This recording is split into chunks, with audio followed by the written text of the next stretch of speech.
caros ouvintes da Legião da Santa Cruz, salve Maria, viva Cristo Rei. Mais uma vez estamos aqui no Legio Hang, na segunda edição, desta vez para discutir os resultados das eleições deste ano. E junto a mim estão os caríssimos contribuintes da Legião, Arthur Rizzi e Rafael Queiroz. Como vocês estão? Tudo bem? Tudo bem, graças a Deus. Muito bem, graças a Deus. Muito bem. Eu gostaria de começar essa discussão, amigos, se vocês concordarem, perguntando para vocês, foi uma surpresa o resultado? Bom, para mim não. Já esperava que fosse acontecer essa eleição do Lula. Só não achava que ela ia se dar no primeiro turno. Tinha muita gente que estava apostando nisso, né? A minha aposta era 51-49. Acho que foi 50, não sei quanto, aí, vezes 49. Chegou a ser 51. Quer dizer, uma margem bem apertada, né? Enfim. Também não me surpreendeu nem um pouco, tá? Em momento algum eu acreditei também numa vitória no primeiro turno, né? Participei tendo uns bolões com os amigos meus aí. Aí eu coloquei lá que ia ter segundo turno e tal. Pra mim não foi surpresa nenhuma, na verdade seria surpreendente se o Bolsonaro tivesse vencido. Aí eu estaria surpreso. Mas você achou durante um tempo que o Bolsonaro ia vencer, não foi, Arthur? Sim, logo assim, no iniciozinho do segundo turno, me parecia que havia uma onda muito forte, mas eu imaginei que ele poderia vencer. Mas logo depois também se foi se desfazendo, né? Eu usei alguns métodos mais estatísticos para calcular algumas coisas e fui vendo que ele foi perdendo, na verdade, força, né? Então, acabou que sendo aquilo mesmo. 50, eu acho que foi 50,9 a 48, uma coisa assim. Aham. Teria que ter um fato, né? Teria que ter um fato novo no segundo turno para virar. Que é algo que nunca aconteceu numa eleição presidencial também. No Brasil. Essa eleição teve algumas particularidades, porque, tipo, por exemplo, em todas as eleições anteriores, a gente sempre teve a famosa bala de prata, que vinha de algum grande órgão de imprensa, né? A Veja sempre tinha as balas de prata dela contra o PT, aí na eleição passada, né, tinha o antipetismo muito forte, as denúncias de corrupção, aquele show televisivo da Lava Jato. Esse ano não teve, acho que até porque não havia muita coisa que pudesse fazer contra o Bolsonaro. Ele já tinha feito tanta coisa absurda, tanta besteira ao longo dos 4 anos de governo, que a gente poderia tirar mais, porque é pior do que ele já fez, né? Então acabou, esse foi o primeiro ponto que me chamou a atenção nessa eleição, não ter uma bala de prata, né? E o segundo ponto para mim é que pela primeira vez a gente vê a grande mídia reconhecendo, né, que o PT não é o partido comunista, marxista, leninista que se pregava. E que, na verdade, ele sempre foi aquilo que a gente sempre denunciou. Um partido muito amigo dos banqueiros, muito amigo do capital, e que costumava disfarçar essa mãozinha, essa ajudinha do capital com Bolsa Família, com uma política de reajuste de salário mínimo um pouco mais substantiva, e é isso.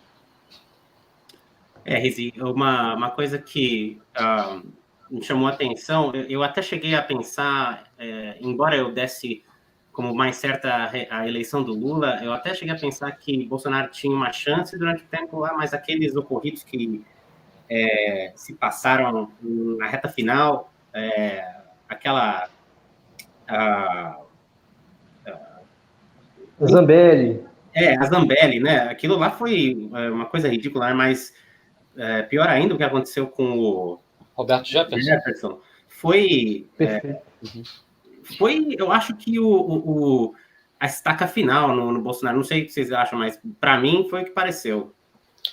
Eu penso que no caso do Roberto Jefferson ali ficou no 0-0. Acho que se ele tivesse morrido naquela operação da Polícia Federal, talvez a coisa tivesse virado. Ele tivesse morrido, né? Talvez. Mas Sim, como não morreu, né? Então não teve aquele fato. Tinha que ter tido um fato novo para o Bolsonaro virar o jogo. Tinha que ter tido um fato novo. Porque nunca aconteceu no segundo turno de um presidente, desde 88, né? Desde a nova Constituição de 88 para cá, um presidente que, perdendo no primeiro turno e indo para o segundo, conseguiu virar o segundo.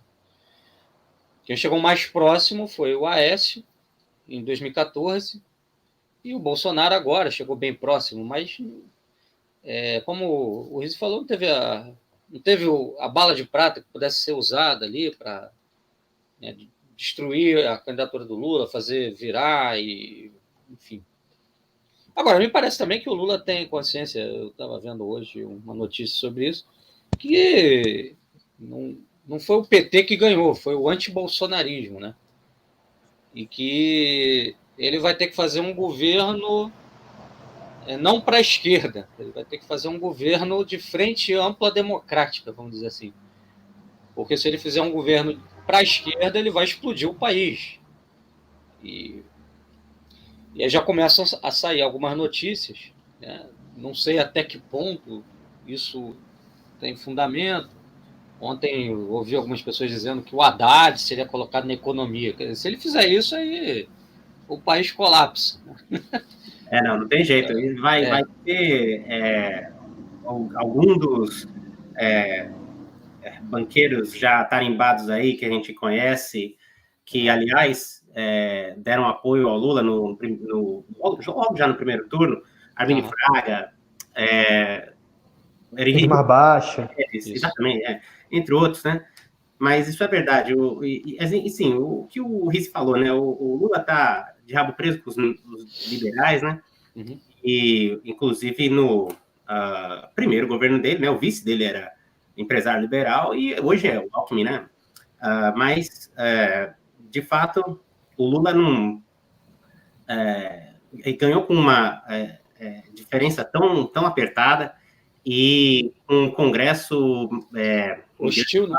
Contrário a ele. Então, acho que vai ser difícil para ele fazer qualquer coisa muito à esquerda, como você falou, Queiroz. Mas outra coisa que você comentou que eu achei muito interessante é que o Bolsonaro ele se junta aos outros líderes da direita aí que não conseguem se reeleger, né? Isso daí aconteceu também com o Macri, isso aconteceu com o Trump, né?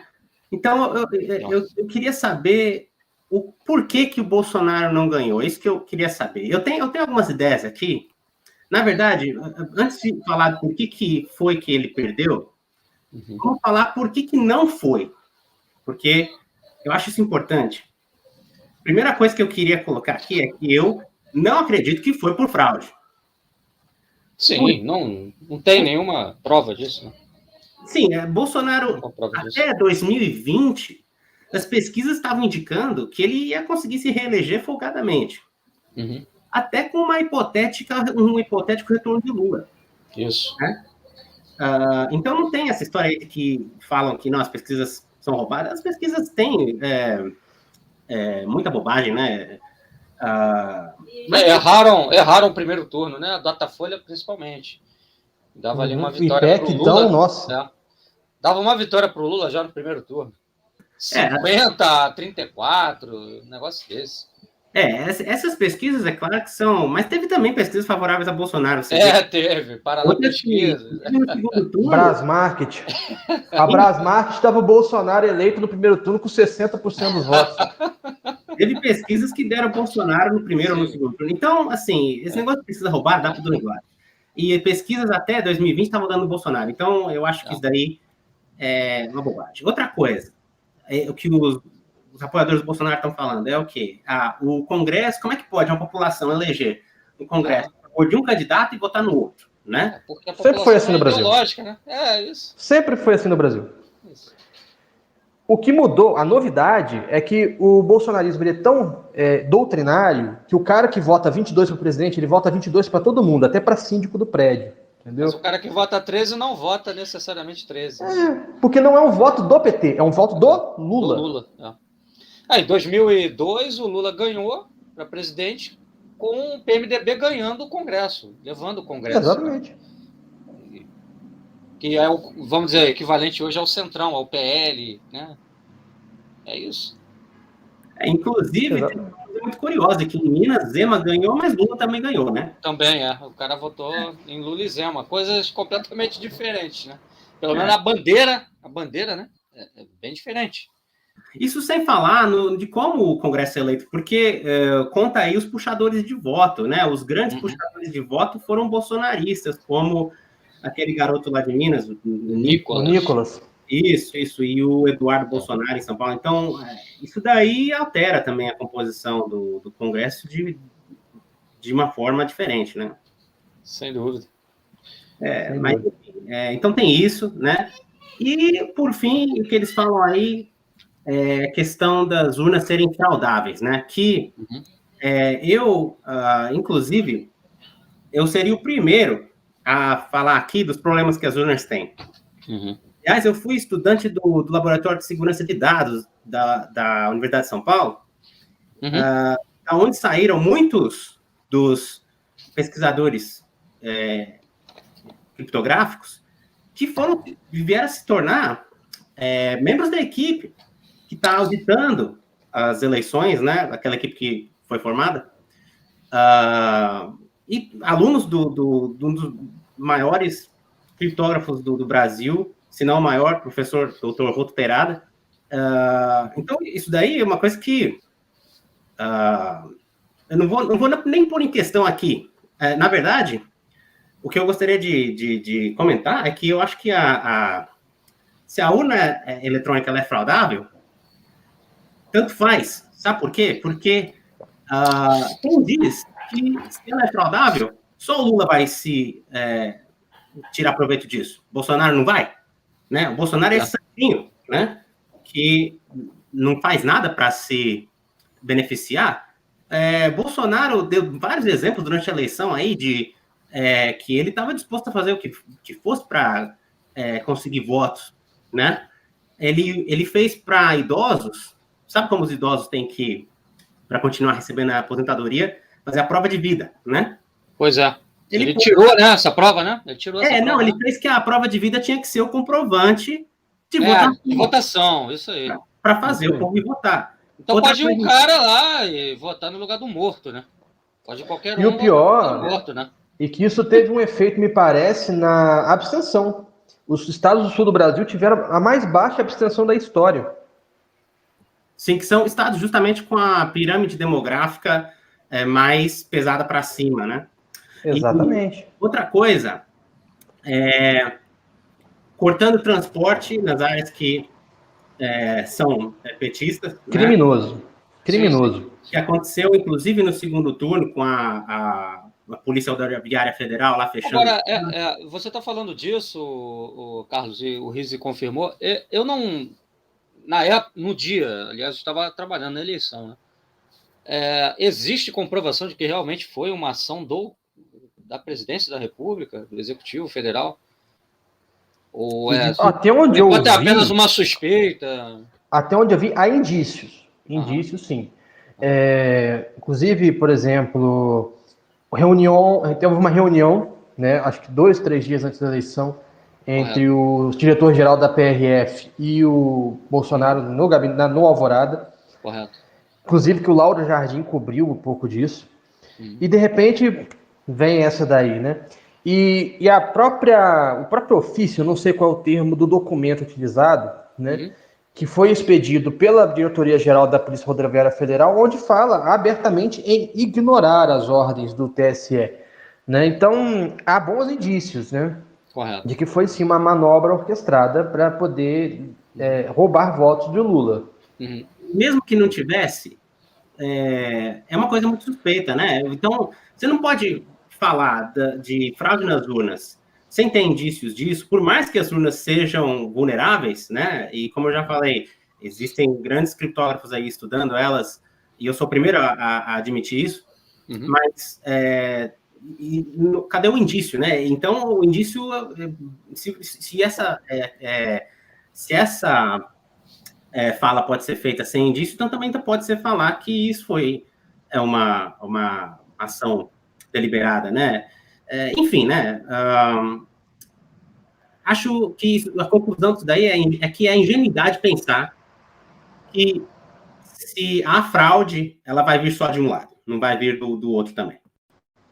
Eu concordo. E digo mais, eu acho que é o seguinte, Esse tipo de argumento, que é muito utilizado por esses, vamos chamar, democratas ou pseudo-democratas, já que todos eles tentam passar a imagem de serem muito democráticos, né? Na verdade, enfraquece a democracia como um todo, porque se uma urna eletrônica que exige um grau de capacitação muito elevado do ponto de vista do capital humano, intelectualidade, conhecimento de algoritmo, para fraudar, é fraudável e não é confiável, por que seria uma urna de papel? A gente sabe, as eleições dos Estados Unidos são todas fraudadas. Porque todos os lados tentam fraudar, ganha quem frauda mais, né? Mas o fato é esse, né? A logística para você fraudar uma eleição inteira, sobretudo de escala nacional como é essa, é muito grande, é muito difícil fazer e não deixar evidência, não deixar uma digital ali. E as urnas, no momento da votação, elas não são conectadas à internet. Então, ou o programa já vem com malware, né, da sua origem, ou você vai fazendo a corrupção dos dados na hora de transferir. Transmissão, né? Da transmissão. E tem um detalhe aí que o pessoal não conhece, eu acho, imagino o pessoal que fala muito disso daí não sabe, é que quando você termina a votação, a urna imprime 5 vias, que mostram ali o que foi feito pelo eleitor, né? A quantidade de votos que cada um recebeu, e essas vias elas são arquivadas, elas têm como ser acessadas por qualquer cidadão. Tem uma via que fica, inclusive, na sessão eleitoral, lá para a conferência. Você tem fiscais de partido político que pegam esses dados, que levam para os partidos, isso tudo é contabilizado também, né? É claro, assim, eu penso que você poderia ter, sei lá, uma dupla autenticação ali. O cara votou, deposita ali numa urna, né, como eles estavam querendo fazer. E aí, num caso de dúvida, surgiu uma dúvida, uma questão, quem sabe aí, descobrindo que teve um hacker que invadiu o sistema, aí você faz a contagem, né? Você teria que criar uma lei clara em que hipótese isso vai ser feito, para não tumultuar a coisa. Né? Claro. E não sei se... Então, qualquer coisa acontece, já chega meia dúvida falando, não, foi fraude. Vamos recontar. E eu não sei se vocês lembram, mas quem começou com esse papo de fraude eleitoral foi o Olavo de Carvalho, lá em 2014, o negócio da Smartmatic, que era um sistema da Venezuela, do Aécio, e ali começou essa narrativa, né? Aí trocou a Smartmatic pela Oracle e continuou a mesma coisa. Isso aí, exatamente. Agora, quer dizer, a narrativa é aquilo, você perde no plano político, aí você cria uma narrativa moral para dizer, não, eu perdi, mas olha, eu fui vítima de uma fraude. Foi roubado. É igual o time que perde o campeonato, foi o juiz que roubou, né? Não foi porque eu joguei mal. Claro, não vou admitir o próprio erro. Mas o curioso é que, assim, se você pegar o clima político da época, abre aspas, mainstream, seria mais a favor a Aécio do que Dilma. Era. Se fosse roubar, tanto é que pouco depois eles impeacharam. Eles derrubaram a Dilma, né? Então, se eles fossem roubar para algum lado, eles iam roubar para o lado do Aécio. Inclusive, dessa vez, o que o Lula fez para se garantir foi colocar essa galera aí do lado dele, colocando o Alckmin como vice, né? Mas enfim, né? Essa daí...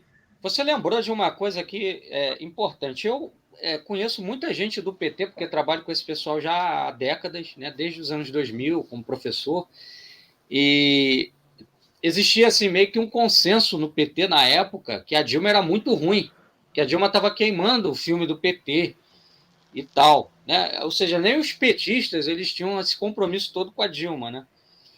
E lembrar que em 2014, eu acho que foi uns dias antes do segundo turno, o pessoal do PT incendiou uma sede da Veja, atacou, jogou coquetel Molotov. Foi sim. E tal, e fizeram um estardalhaço na mídia. Olha, o PT, se vier, vai fazer igual fez na Venezuela o Chaves, eles vão dar o golpe e tal. É aquela história, né? Não aconteceu nada. A Dilma que acabou sendo impeachmentada. Enfim, sobre essa questão também do PT não ser um partido comunista, eu me lembro do seguinte: em 2010, o PT tentou fazer a reforma política, não sei se vocês se recordam disso, que era aquela tentativa de mudar a composição do Congresso, botar representantes de movimento social no Congresso. O pessoal chamou de sovietes e tal. Isso. Acho que ali, realmente você teve o auge de um projeto, quem sabe, de algo similar ao que está acontecendo na Venezuela. Similar. Você teve ali também no PNDH3, acho que foi em 2008 isso. Isso. Exatamente. Mas aí aquele que ministro acontecia? Franklin Martins, né? Das comunicações. Isso, e você ainda tinha uma galera ali que ainda era muito próximo do Zé Dirceu, do Zé Genuíno, mas que foi caindo, né, com Mensalão, Petrolão, e depois foi ficando só essa turma no nível Fernando Haddad, entendeu? Exato. Quem terminou de sacramentar esse pessoal foi a Dilma. Exatamente. Então teve, eu não chamaria de comunismo isso daí, né? Mas de, quem sabe, um socialismo do século XXI, que eles chamam no terceiro congresso do PT, né? Socialismo democrático, vamos botar assim. É uma... Alguns vão dizer que é um eufemismo para comunismo, mas... Não é, cara, não é, claro que não. É quase que um ordoliberalismo, posso estar falando besteira aqui, mas é quase um ordoliberalismo, é uma coisa que... você me pode estiver errado, Riz, mas é uma coisa que é mais inspirada no modelo europeu. Modelo europeu, um pouco isso. O que eu percebi é que, na verdade, a ideia era você criar mecanismos participativos. Claro que esse participativo não seria tipo assim, eu, Queiroz, e você chegar lá e falar, eu quero dar minha opinião. Seriam grupos de pressão, né, provavelmente até MST, MTST. E como, né, a nossa elite econômica caga pro povo e não tem mobilização nenhuma, sobretudo o PSDB, eles iam se... Né? Exatamente. Eu lembro, você citou isso daí, Riz. Na época, 2008, eu trabalhava aqui na Prefeitura de Nova Iguaçu como professor, né, aqui, Baixada Fluminense, Rio de Janeiro, e o prefeito era o Lindbergh Faria. Então, o que estava acontecendo aqui? Eu vi isso com meus próprios olhos. Vinha dinheiro do Ministério da Educação, programa Segundo Tempo, né, que era um programa de bairro-escola, ou seja, segundo tempo de aula, né, aula à tarde para o aluno ter reforço, esporte e cultura. Era um projeto até legal.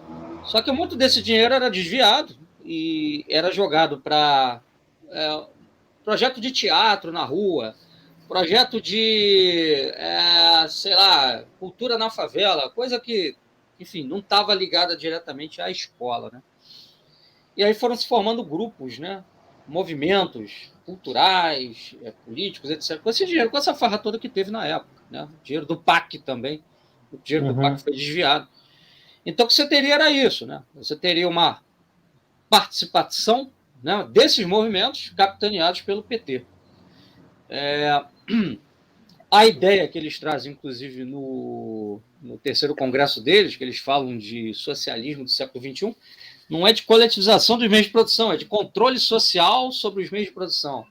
Ou seja, você ter esses movimentos dizendo assim, olha, onde é que vai ser aplicado o lucro da empresa X, como é que vai ser a desapropriação aqui, para quem que vai e tal. Inclusive, é uma coisa parecida que acontece até na China. Outro dia eu estava vendo o Elias Jabbour conversando, acho que naquele talk show do Petri, uma coisa assim.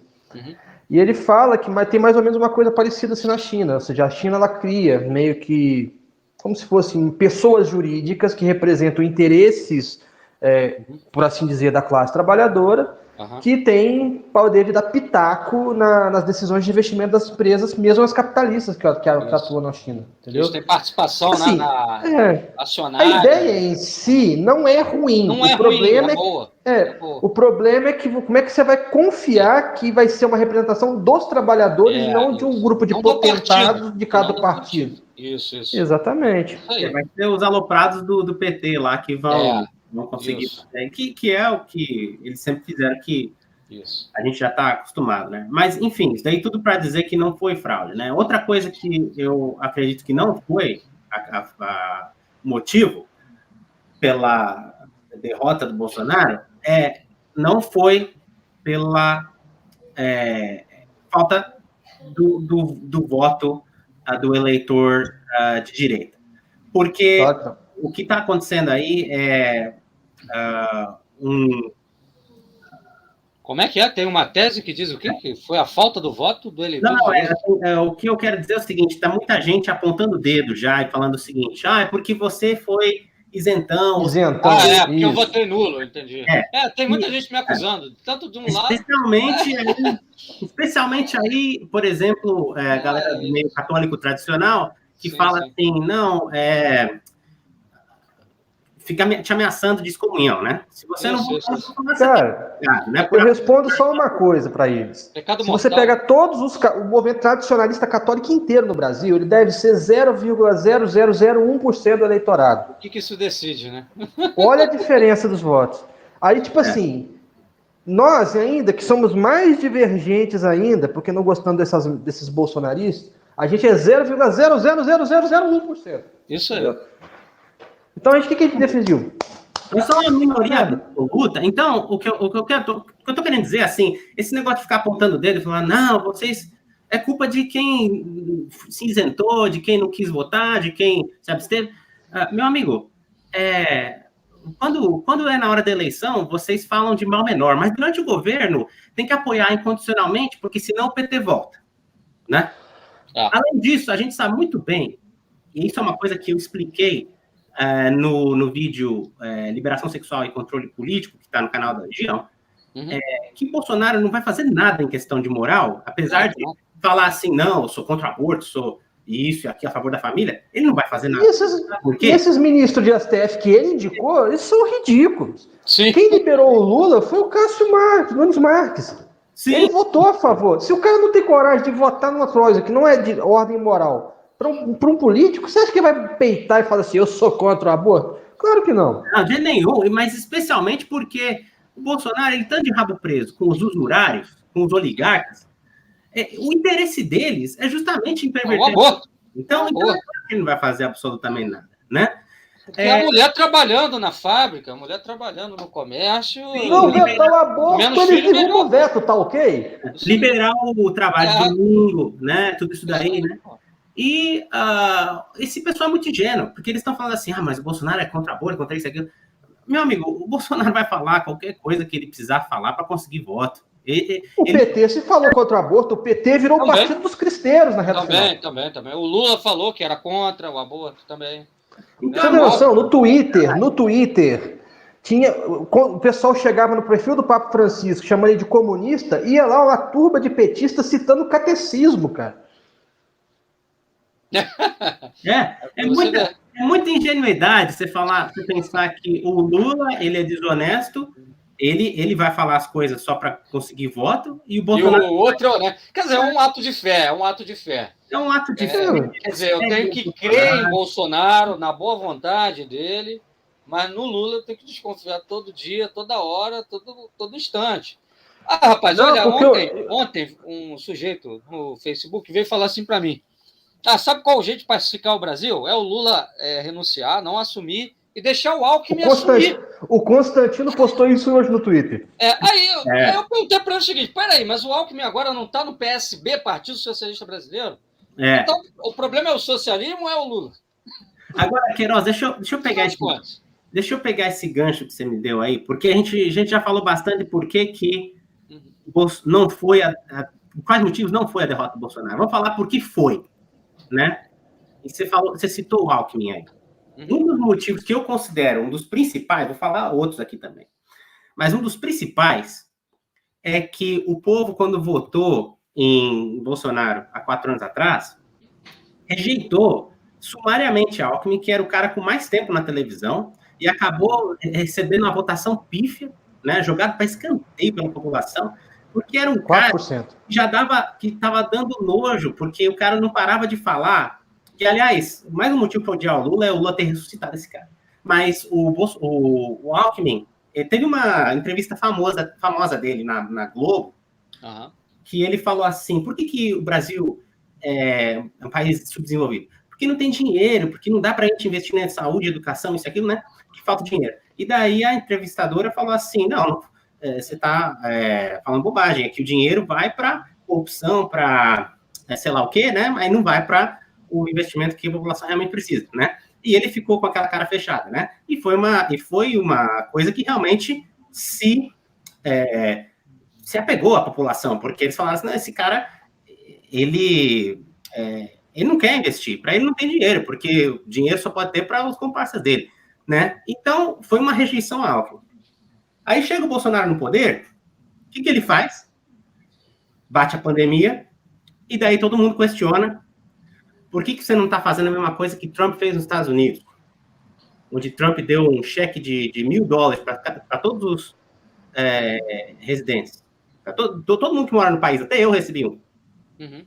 E onde Trump fez isso, aquilo, né, uma série de investimentos para recuperar a economia, né? Aí Bolsonaro fala o quê? Não tem dinheiro, não. Os Estados Unidos não tem dinheiro, tá ok? O teto de gasto, tá ok?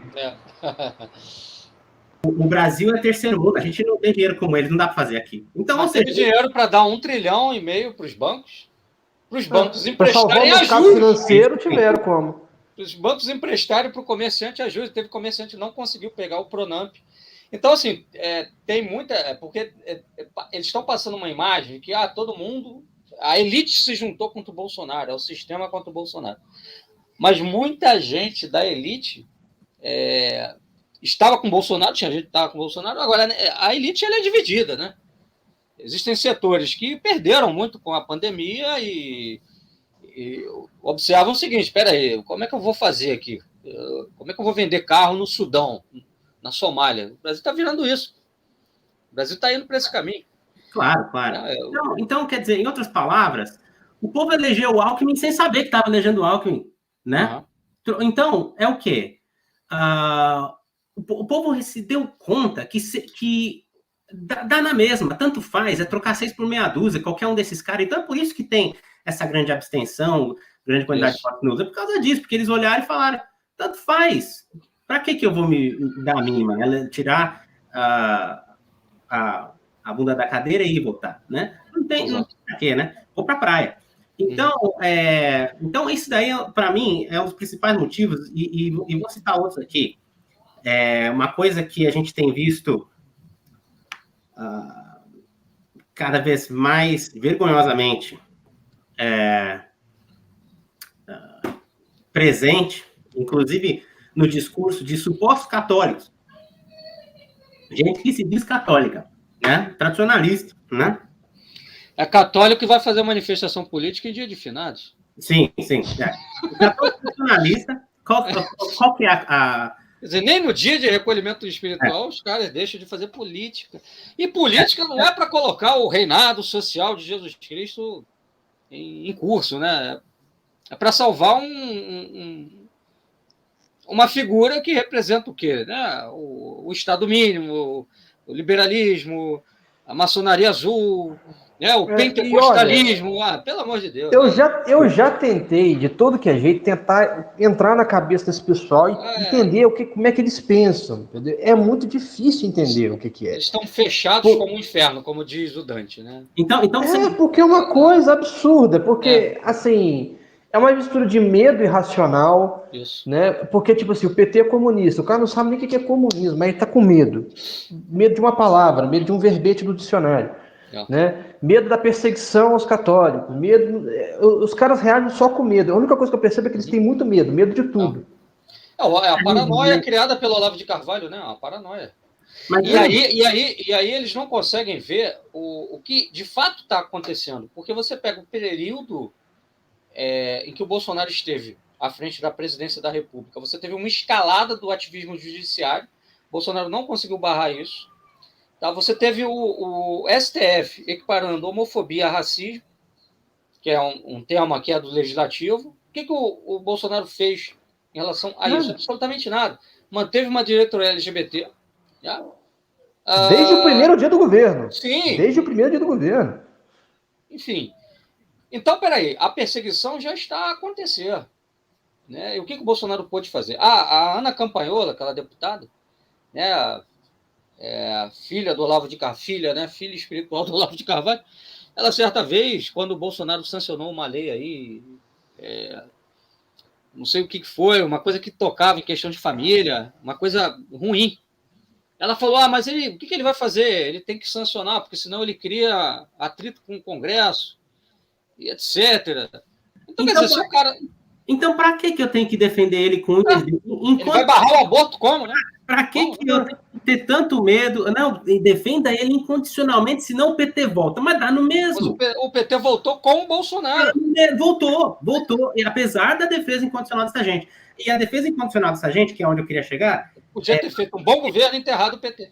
Sim, a defesa incondicional do Bolsonaro dessa gente bate, é nisso que eu queria chegar, na negação dos problemas econômicos pelos quais o Brasil está passando no momento. Sim. Tendo gente que, como eu falei, dita católica tradicional, postando no Facebook assim, não, quando vai cara lá e reclama, não, mas tá tudo caro, leite tá caro. E daí o cara vai lá e responde assim, é só trabalhar que você consegue pagar. É só trabalhar que não passa fome. Cadê o emprego? Cadê o emprego? Isso aí é um ponto importante. Isso é um ponto importante, Rafael, porque é o seguinte, o que eu percebo? Essa paranoia anticomunista, ela não age só com o medo do verbete. O cara tem uma noção mais ou menos difusa de que comunismo geralmente é alguma coisa que tem a ver com pobre, tem a ver com igualdade, com melhor de qualidade de vida para os pobres. Por isso que o nordestino, por exemplo, que é pobre, vota no PT. Então, qualquer coisa que beneficie os pobres, os caras falam, comunismo. Então, os caras acabam passando, sem nem perceber, é uma coisa meio que qualquer política ao longo do tempo. é comunismo, né? Qualquer política. E pior, eles costumam passar sem perceber, da indiferença, às vezes até para opressão deliberada. Exato. Então, tipo assim, você fala assim, não, o Bolsonaro tá fazendo essa medida aí, ela prejudica os pobres, não é que ela é indiferente, os pobres ela prejudica. Não, vai trabalhar vagabundo. É assim. Exatamente. Isso daí vindo, vergonhosamente, como eu falei, de gente dita católica, né? E daí, o que... A lavagem cerebral feita pelo Olavo de Carvalho, feita por todos esses think tanks liberais, que entravam junto com o Olavo de Carvalho e tal, olha, é de uma escala que a gente não consegue medir. Se o PT for esperto, se o Lula for esperto, ele pede uma CPI disso. Tem que pedir mesmo. Porque tinha muito dinheiro da Secom sendo investido nisso, né? E um dos sinais que isso realmente aconteceu foi o que houve agora, né? Na Jovem Pan. Eles demitiram o Caio Coppola, logo um dia depois da derrota do Bolsonaro. Caio Coppola, o Guilherme Fiuza, que é ex-aluno do Olavo de Carvalho, e tem mais um outro lá também que foi demitido, que é dessa turma aí.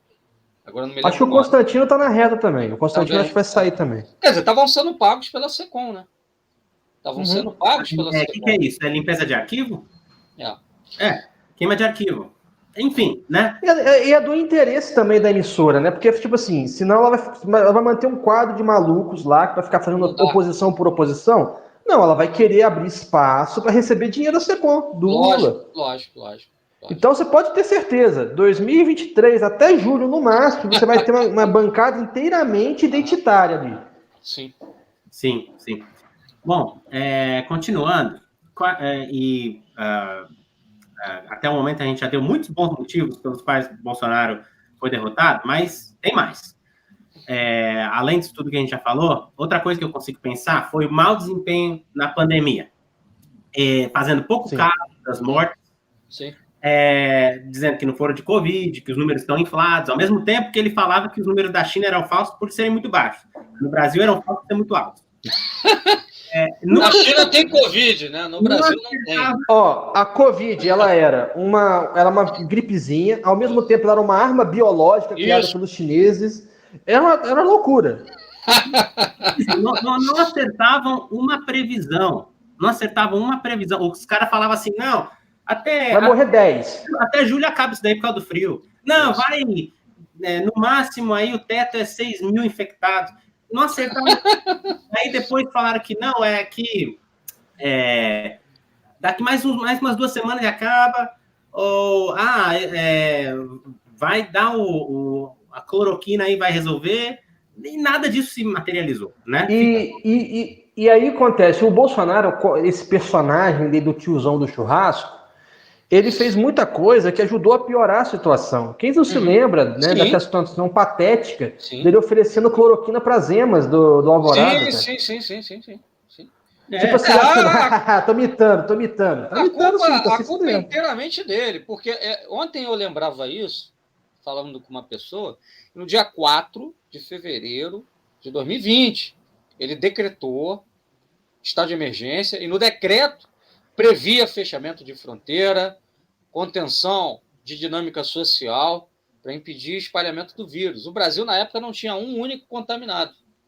Se ele tivesse aplicado esse decreto desde o dia 4 de fevereiro de 2020, o Brasil teria, quem sabe, saído até incólume, porque na Europa já tinha gente infectada, nos Estados Unidos. Aqui não. Sem dúvida, entendeu? Então, só que o que aconteceu foi que nesse inteirinho aí veio o quê? No mínimo, Manaus não teria colapsado, no mínimo. Não teria. No mínimo tivesse tido aqui uns 100 mil mortos, 200 mil, no máximo. O problema, Queiroz, sabe que nesse inteirinho aí, desceu a inspiração do guru. Exato. Que falou o quê? Não, isso daí é... uma arma da China para destruir a economia, né? Não existe. Aliás, nunca esqueça que ele falou isso, que não existe.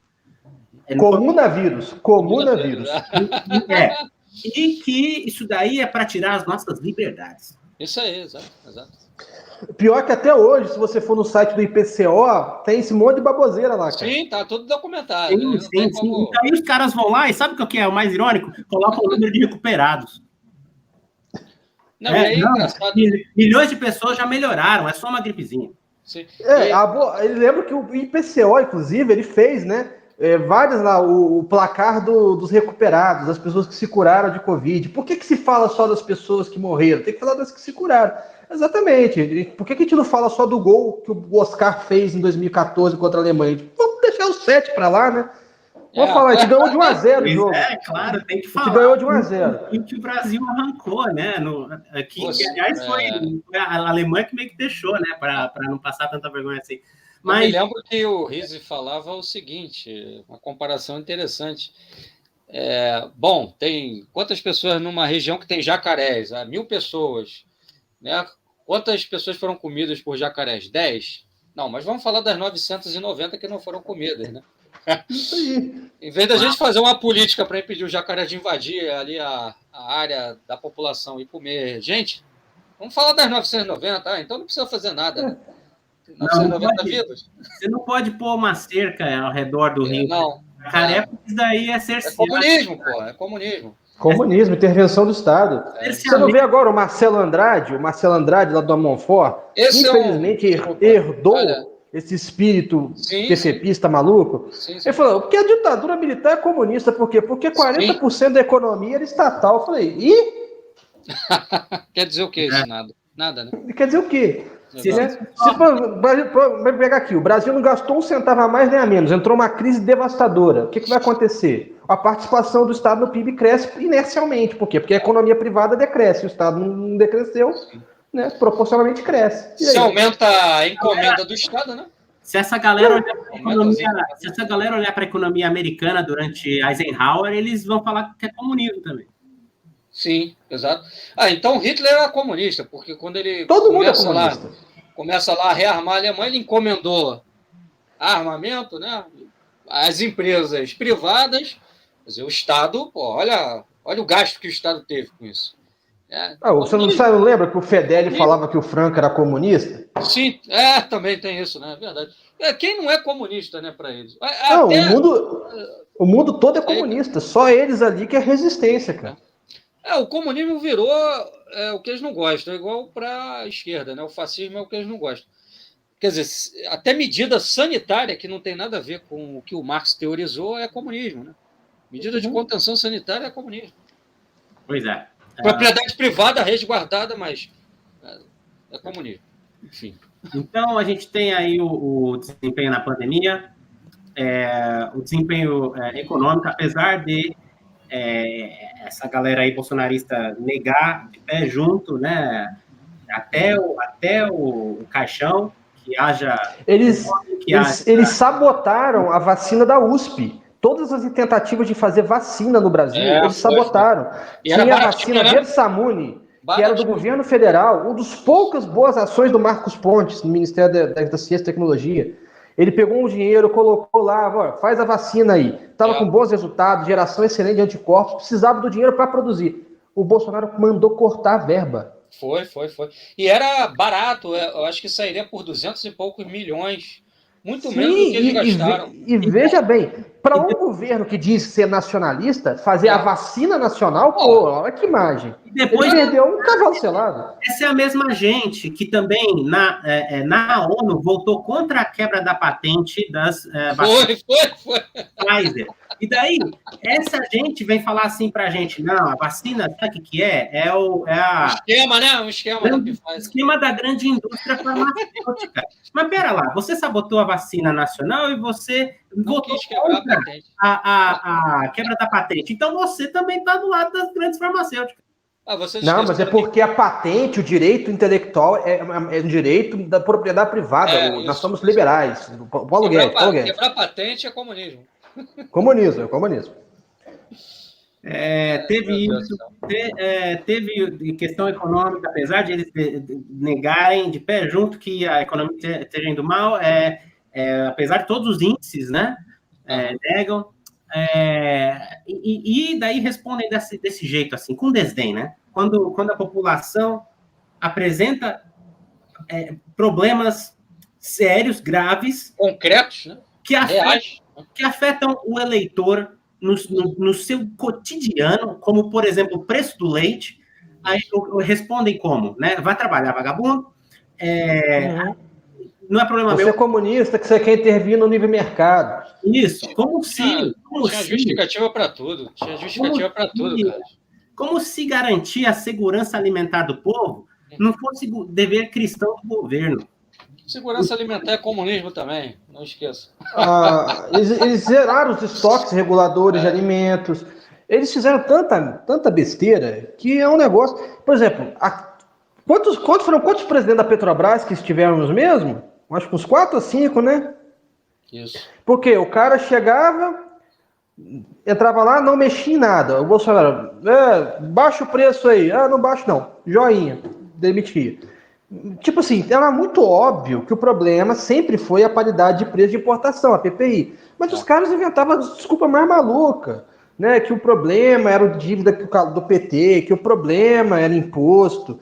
Baixaram aí agora o ICMS, né? Aí falaram, caiu por causa do ICMS. Não, caiu porque o barril de petróleo despencou. E tá subindo de novo agora, né? E tá subindo de novo o preço, tá subindo também.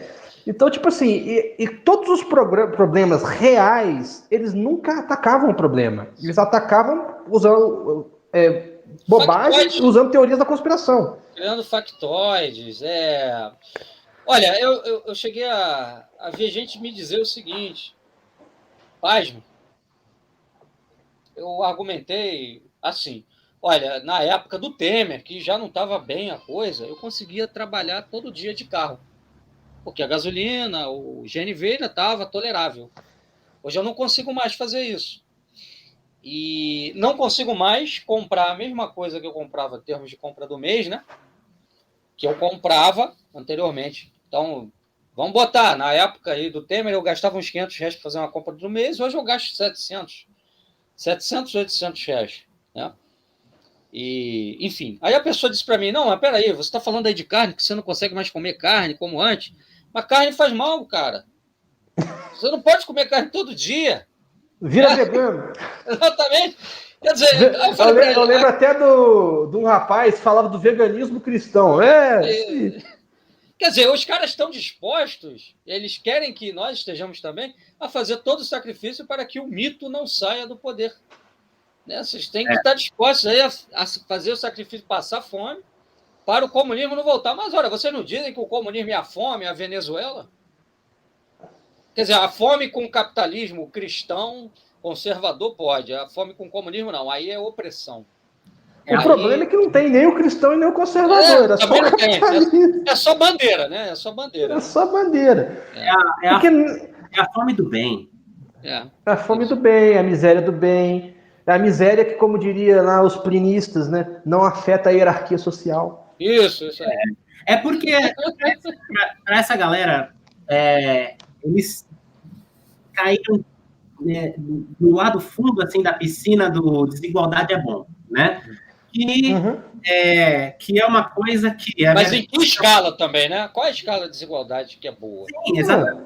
Ao mesmo tempo, Porque não na cabeça deles existe, ou todo mundo é completamente desigual e tem um fosso completo entre uma pessoa e a outra, ou é tudo planificado, economia soviética. Não existe um degradê. Não tem um meio termo, não tem um equilíbrio cristão aí, né, entre a igualdade dracônica comunista e a desigualdade da escravidão à usura do capitalismo, né? Você tem que ter o que acontece nos Estados Unidos, a diferença descomunal entre o povão que ganha salário médio, mediano, e o CEO, os Warren Buffett da vida, né? Isso é bom, é bom, né? Então, quer dizer, se o comunismo é ruim, a igualdade é ruim, então é isso que a gente quer essa desigualdade descomunal, quanto mais desigualdade, melhor. Mas é justamente essa desigualdade Teve outro cara, acho que um carinha aí do governo falando que desigualdade é bom, que o Brasil precisa de mais desigualdade. Mas é essa desigualdade que vai criar motivos para o cara virar comunista, pô. Perfeitamente.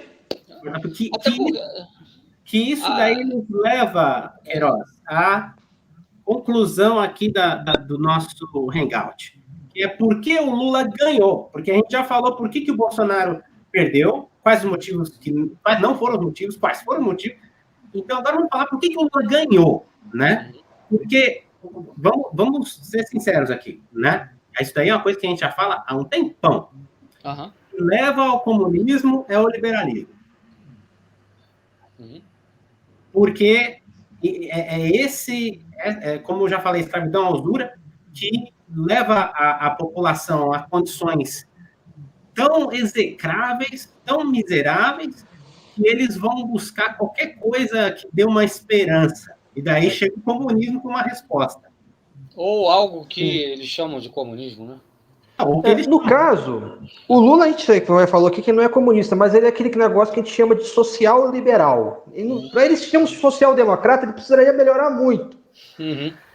Porque é o seguinte, o que é o eu acho que foi o Felipe Quintas outro dia que colocou no Twitter como é que era a social-democracia sueca na década de 70. Você tinha lá o Banco Central da Suécia, todo mundo era sindicalista. Isso. Entendeu? Cara de operário, chão de fábrica. Não teve nada disso no governo do Lula. O que foi aconteceu? Ele desmobilizou o sindicato, ele desmobilizou. Ele desmobilizou todos os movimentos de base do PT.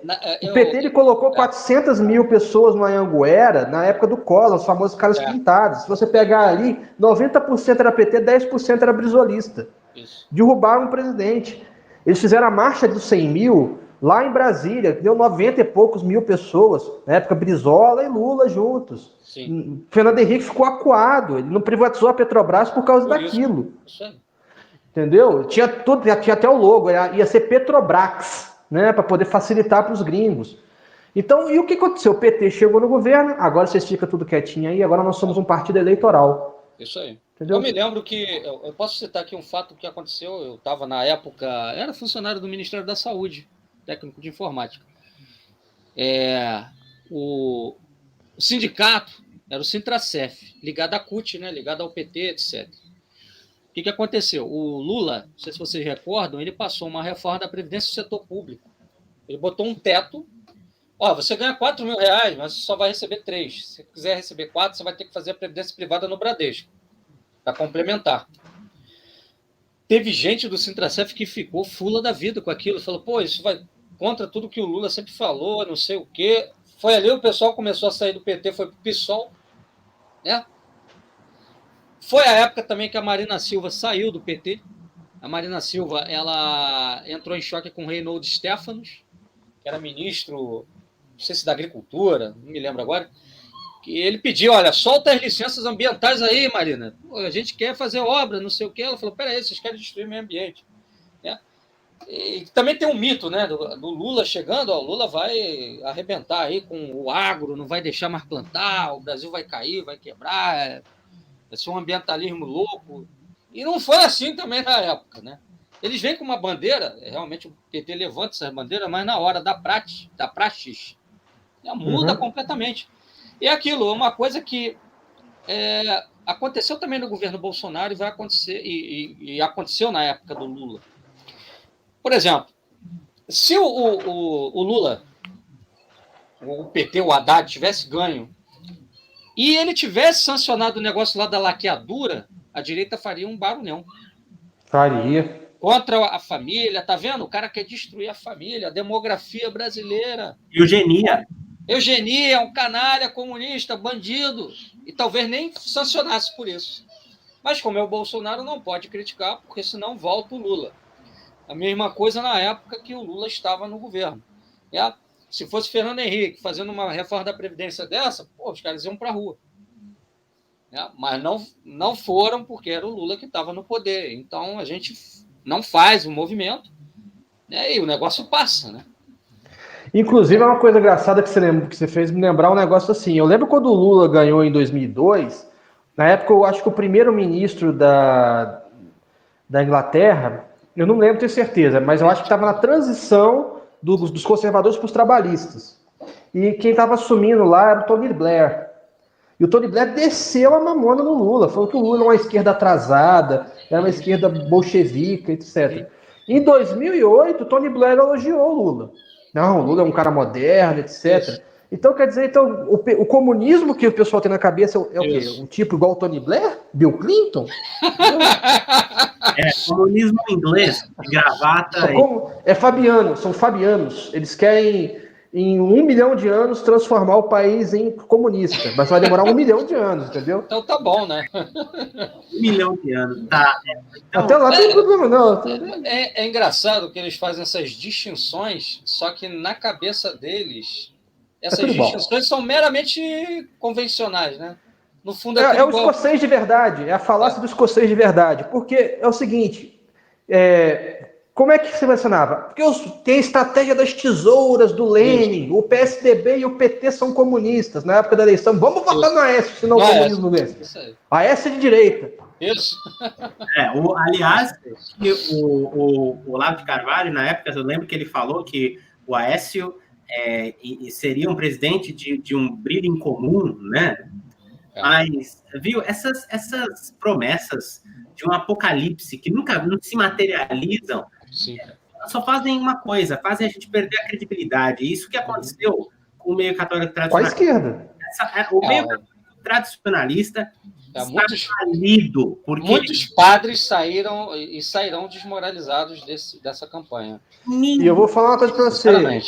Não foi falta de oportunidade de aprender, porque isso aconteceu com a esquerda. Eu lembro, por exemplo, do Latuf fazendo charge com o Alckmin com braçadeira do nazismo. Sim. Os caras gritavam fascismo, fascismo, fascismo, fascismo. Aí não apareceu um fascista, apareceu uma espécie de Fujimori, que é o Bolsonaro. Aí o fascismo ali. Aí o pessoal, foda-se, você chama todo mundo de fascista. Exatamente. Ninguém vai levar a sério, né? Agora, é tudo comunista. O que acontece? Vamos supor que o Lula assume 1º de janeiro de 2023 e faça um baita de um governo. A vida de todo mundo melhora. Como é que esses padres do Instituto Nacional vão olhar para o povo? O comunismo, que beleza. Todo mundo agora comendo bem. Entendeu? Como é que fica isso? Os caras não têm noção. Agora, ameaças reais que nós vivemos no dia a dia, como, por exemplo, o que a gente já falou aqui, das dificuldades econômicas que a população está passando, do que aconteceu durante a pandemia, com centenas de milhares de pessoas morrendo, essas dificuldades que são bem reais, que as pessoas sentem na pele, isso daí é tudo negado. Tudo negado. Eu lembro aqui, eu vou até citar nomes. Um padre lá de Portugal, da Fraternidade São Pio X. E ele falava, na época da Covid, que tinha mais gente morrendo caindo de varanda do que de Covid. Coisa desse nível que aconteceu e que está acontecendo no meio tradicionalista, que foi, a gente precisa deixar muito claro, quase completamente infiltrado por elementos olavetes. Não sei se vocês ficaram sabendo, teve um seminário aqui, inclusive de vacantista, que chamou Paulo Cogos para dar palestra de doutrina social da igreja. Perderam completamente, ficaram tão completamente desmoralizados, sinceramente. Percebeu o seguinte, não vai ter revolução comunista nenhuma, né? Com Alckmin? Com a equipe do Plano Real? Então, quer dizer, já está frustrada a profecia desde já, né? Não vai ter. Então, quer dizer, isso tudo passa o quê? Uma mensagem que é a seguinte, quer dizer, os caras são falsos profetas, né? Os caras são picaretas espirituais. eles não estão exercendo o papel deles de pastores, legítimos pastores. E a igreja ela tem que ter um papel de ser um poder espiritual, de ser um poder moderador do Estado, da política, etc. E não de tomar partido. Né? Porque venha quem vier, né, a governar, a igreja tem que ter um papel de orientar, de dizer, olha, isso aqui é o papel do Estado, isso aqui não é o papel do Estado. Agora, quando ela se miscui de uma forma assim, então, quer dizer, a igreja, né? Alguns clérigos, porque também não podemos confundir igreja e instituição com alguns clérigos. Mas, enfim, o clérigo ele carrega a instituição de uma certa forma. Mas quando alguns clérigos fazem isso, né, eles estão tomando partido breve, né, sem que uma revolução tenha estourado. É diferente, por exemplo, no caso do que aconteceu no México, os cristeiros. Né? Ali você teve uma revolução estourando, uma perseguição acontecendo. Né? Então, é óbvio que você vai tomar uma postura de oposição ao que o governo está fazendo, mas também mesmo nessa época, né, o Papa, da época que era Pio XI, ele pisou em ovos, né, na questão do México. Quer dizer, os cristãos pegarem armas, mas o Papa continuava lá tentando conversar com o governo mexicano para baixar a tensão. Né? Agora, quando você toma uma postura dessa, como esse clero tradicionalista tomou, inviabiliza qualquer conversa que poderia acontecer, né, e que não vai acontecer.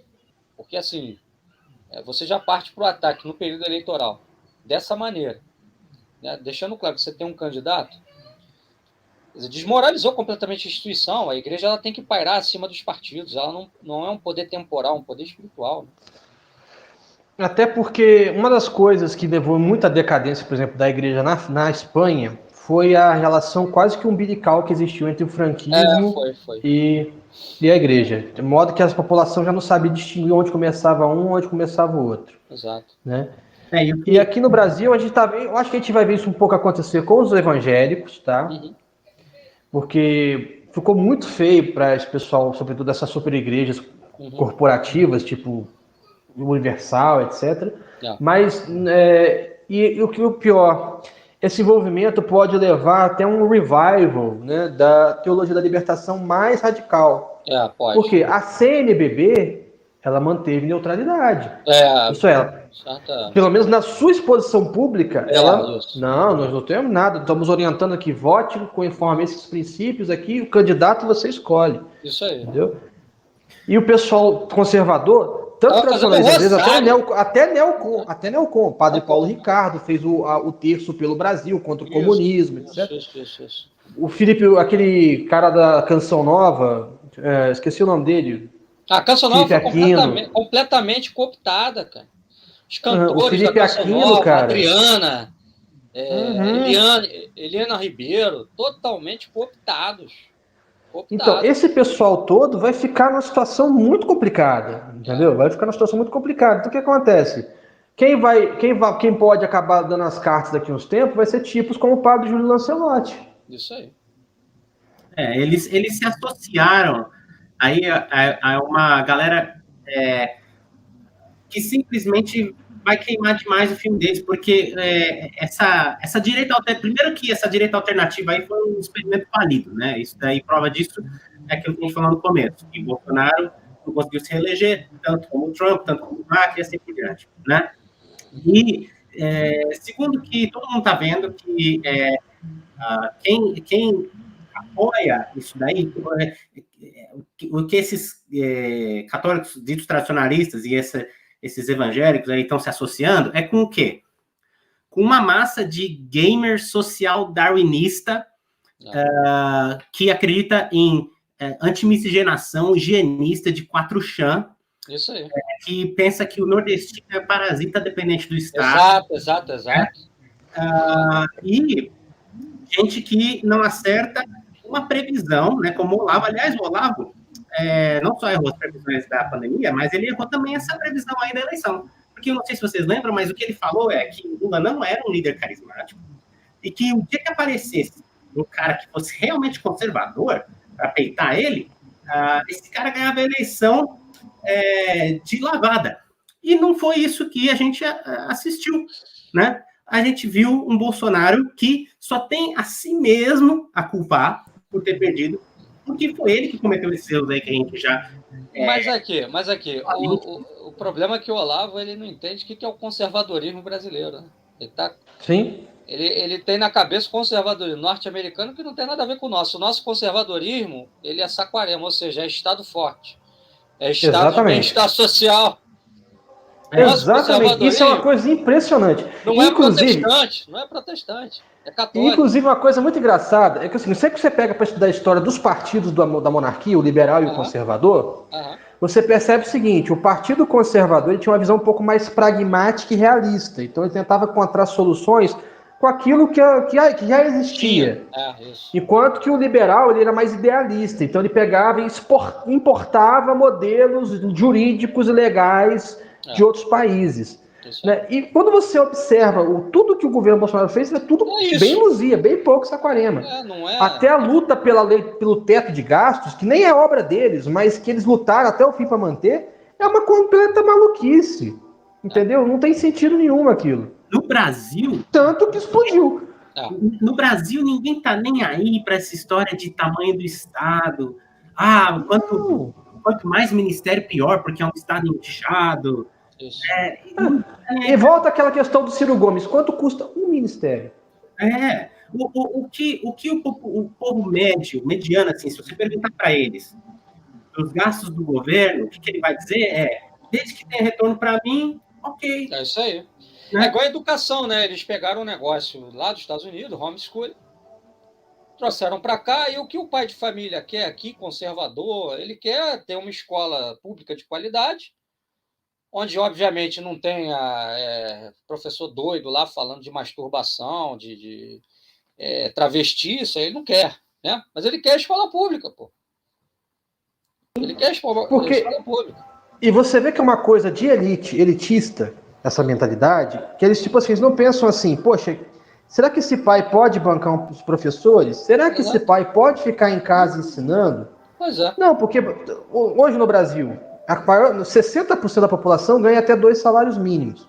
Então, essa população ela precisa de escola pública, porque o custo de vida é alto, sobretudo nos grandes centros urbanos, e os dois da família, o marido e a mulher, precisam trabalhar. Ele precisa de um... E vai deixar com quem? Vai deixar com o professor dando homeschooling em casa? Como se ganha?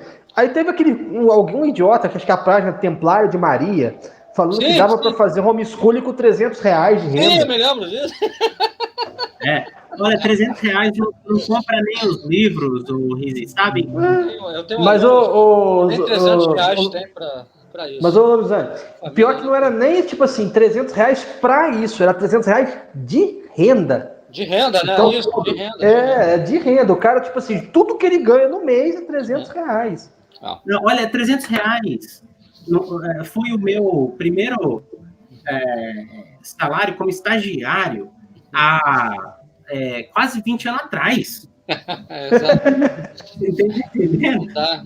E R$300 já era pouco naquela época, hoje ainda menos, porque o leite, o ovo, tudo do jeito que está, você não consegue, não tem como, né? Mas, enfim, a gente já está chegando no fim do nosso LegioHang aqui. Vamos fazer as nossas conclusões que a gente pode chegar a concluir dessa conversa que a gente teve. Eu começaria dizendo que o que nós estamos assistindo aí, acontecendo nesse momento, é um chororô vergonhoso, estilo Ninguém Solta a Mão de Ninguém, que teve quando o Bolsonaro foi eleito, né? De uma camada de gente que bota a culpa em tudo ao invés de si mesmo, né? Eles não estão culpados de nada, né? Sempre tem o culpado. Bolsonaro perdeu? É porque foi um mau candidato? É porque a gente não fez argumentos convincentes? Não. É por causa do STF. É isso, né? E, então, nunca vão assumir que colocaram um candidato ruim lá, que fizeram desdém das dificuldades econômicas do povo, né? Mandando nego que está com dificuldade de comprar leite trabalhar, e assim por diante. E agora aí estão com esse chororô vergonhoso fora Lula... que de caminhoneiro aí, o que vocês têm a dizer sobre isso? Bom, Riz quer falar? Você falou. Tá bom. Bom, então, Carlos, eu penso pela seguinte linha, né? A direita conseguiu descer mais baixo do que a esquerda. Porque, vamos lá, é bem verdade que quando a Dilma sofreu impeachment, o PT criou a narrativa do golpe, né? Embora a gente precisa ser honesto e dizer, teve todo um trâmite legal, não foi golpe nenhum. A gente pode até falar de um esquema que tinha ali de derrubada da Dilma, mas não foi golpe, né? O PT criou a narrativa para se vingar da derrota política e para tentar se manter vivo, né? Porém, aceitaram o resultado, né? Quando o Lula foi preso, eles também aceitaram, eles fizeram manifestação, parar o Brasil, parar o país para, né, soltar o Lula, embora o Ciro lá tenha feito uma declaração de que se o Lula for preso, a gente vai tirar ele na bala, não sei o quê. Mas, no fim, eles aceitaram a coisa toda, né? Mas é a esquerda que vai dar o golpe, né? Que vai instaurar o comunismo, trazer uma ditadura. A direita se vende como democrática, mas não é tão democrática quanto parece, quanto diz que é, né? Então, a primeira coisa que eu tinha a dizer era isso. Queria dizer sobre isso tudo aí que está acontecendo. É isso e outra coisa, só para finalizar aqui. Eu acho que é a hora do pessoal bolsonarista acordar. Eu vejo o PT também como um partido inimigo do país, por N razões, não pelas razões que o bolsonarismo fala aí, por N razões, depois a gente pode até entrar fazer um outro hangout sobre essa questão. Mas você não vai tirar da cabeça do eleitor que vota útil, faz o voto útil no Lula, né? Do funcionário público que votou no Lula porque está com medo do Guedes fazer uma reforma administrativa e acabar com estabilidade do servidor. Você não vai tirar da cabeça do trabalhador a ideia de votar no Lula falando ou empregos ou direitos, né? Você não vai. Então, já passa da hora desse pessoal de direita entender que, se a gente quiser realmente construir uma via alternativa ao que está aí, e eu quero, acho que muita gente quer isso, a gente tem que unir, né, a direita dos costumes com a esquerda do trabalho, né? A ideia de a defesa do trabalhador, a defesa do estado de bem-estar social, com a defesa dos costumes, das tradições, dos valores do povo, da religião católica, dos princípios cristãos, enfim, que regem o país, que regem o povo, né? A nossa tradição. Então, pode e isso que você falou é importante porque os governos ditos de extrema direita pela mídia que estão sobrevivendo são os que fazem isso, que é o da Polônia, o da Hungria. Exato. São os que estão dando certo. São os que estão dando certo. Então você não vai, como muitos conservadores pensam, você não vai quebrar as pautas identitárias trabalhando com o esquema que financia essas pautas, que é o esquema bancário. Esse pessoal vem falar do Bolsonaro antiglobalista. Onde que o Bolsonaro é antiglobalista? Ele queria entrar no OCDE, pô. O OCDE, para você entrar, você tem que ter medidas de proteção aos direitos LGBT. E o Paulo Guedes é da Open Society, pouca gente sabe disso. Pois vai lá no Fórum Econômico Mundial, que é globalista, pô. Enfim, vai lá fazer discurso lá, junto com o Klaus Schwab, se junta com esses caras, senta do lado desses caras. Então não tem nada de antiglobalista aí. Né? Nem de conservador, de fato. Né? Que é muito estranho. Você pega o governo Bolsonaro só quer destruir, conservar. O que ele conservou? Ele deu a base de Alcântara para os Estados Unidos, ele vendeu novos campos de pré-sal para a China, para a Noruega. Aí agora esse pessoal vem falar de Noruega. Não, olha aí, a Noruega vai voltar a contribuir para o fundo ambiental do Brasil com o Lula. Tá vendo? O Lula é inimigo mesmo do país. Mas peraí, o Bolsonaro vendeu o campo do pré-sal para a Noruega, para a China, lá em 2019, a rodada de leilão que teve. Então, como é que é isso? Está na hora desse pessoal acordar para a realidade. Né? E patriotismo, que patriotismo é esse? Né? A mulher do Bolsonaro não voltar com bandeira de Israel. Não tem condições.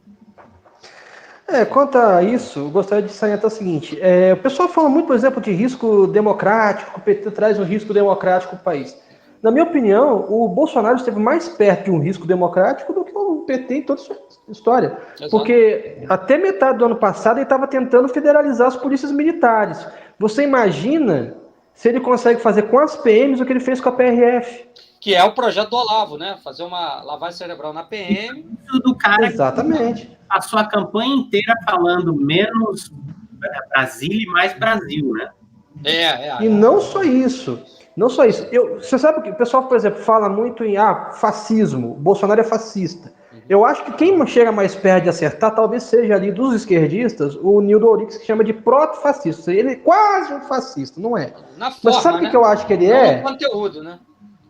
Sabe o que eu acho que ele é? Eu acho que ele é um fujimorista. É isso. Porque quase tudo que o Fujimori pretende planejar fazer, o Bolsonaro estava tentando. Ele queria estabelecer um regime autocrático. Isso é óbvio, patente que ele queria fazer isso. Esse final decadente, terrível de governo dele agora, que ele ficou 48 horas sem se pronunciar, vendo só a baderna na rua, foi a última cartada dele. Entendeu? Esse lance da PRF, do lockout dos proprietários de empresas de ônibus, tudo foi coisa para tentar se perpetuar no poder, a tentativa de centralizar as polícias militares. E, detalhe, o que o Fujimori fez assim que conseguiu dar o autogolpe? Ele foi, literalmente, ele esterilizou milhares de mulheres, sobretudo das camadas indígenas do Peru. O Bolsonaro fez isso já na democracia, com 50 leis de anticoncepção. Sim. Ô Rizzi, você lembra que quando ele era deputado, ele disse que os Estados Unidos tinham resolvido o problema indígena e que faltava ter feito isso no Brasil? Sim, com o Andrew Jackson, mandou matar. Exatamente. Né? Então você percebe isso, que na verdade, isso é uma coisa que eu vou chamar atenção num vídeo no meu canal da Terceira Alternativa, que é o seguinte, que a esquerda brasileira, ela é muito cega para certas coisas. Ela tem autores geniais, como Caio Prado Júnior, Celso Furtado, isso é indiscutível. São verdadeiros cânones da sociologia brasileira e da história brasileira. Não dá para negar isso. Agora, ela é cega para outras coisas. Por exemplo, ela vive importando essa ideia de um fascismo. Isso. Gente, historicamente no Brasil, a ideologia mais reacionária, no mau sentido da palavra, sempre foi o liberalismo. O Plínio Salgado, falecido Plínio Salgado, ele era amigo do Arlindo Veiga dos Santos, líder do movimento negro brasileiro, e eles tinham uma ideia de uma câmara corporativa, né, com representação para negros, brancos e índios. Uma ideia que se você progressista. Uma ideia que se você propusesse hoje, o PSOL ia falar, não, vamos junto. Isso. O PSOL falaria isso. Isso. Na mesma época... Quem é que falaria contra uma carta do trabalho? Na mesma época, o principal vocalizador do liberalismo no Brasil, que era um reminiscente ali da República Velha, né, era o Eugênio Goudin. E o Eugênio Goudin falou assim, esse país aqui é uma merda, isso aqui está condenado ao fracasso, não tem como ter indústria no país com pretos e pardos. Exato. E ele falava isso. É o equivalente ao nordestino hoje, né? Exatamente. Então você pensa, a extrema-direita, o fascismo, era tolerante racialmente. E a direita, dita moderada, era racista científica. Rizzi, hoje, daí sabe o que é? É esse cara que eu falei, o gamer social darwinista, que a única coisa que interessa para ele é o preço do PlayStation. Isso aí. Ele quer baixar imposto e eliminar regulamentações estatais para baixar o preço do PlayStation. Dane-se se isso vai destruir a indústria nacional, vai deixar o pai de família sem emprego. O pai de família sem emprego é o cara fracassado, é o nordestino, fracassado, que não estudou. E a gente vê que é a coisa mais absurda. Por isso que eu falei que foi criminoso, porque as vítimas dessa tentativa de golpe de mandrake do Bolsonaro são as vítimas de sempre da sociedade brasileira. É o favelado, é o índio, é o nordestino, ou seja, eles só batem naqueles que não tem como reagir. Eles não batem no banqueiro. Banqueiro não, senhor, é assim, cara. Mas segundo eles, essa é a minha consideração final. Sistema, né? São vítimas do sistema. Exatamente. Essa é a minha consideração final.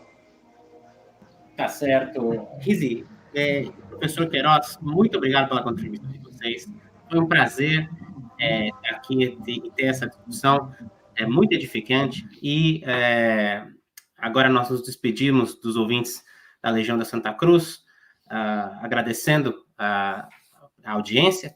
Salve Maria e viva Cristo Rei. Muito obrigado a todos.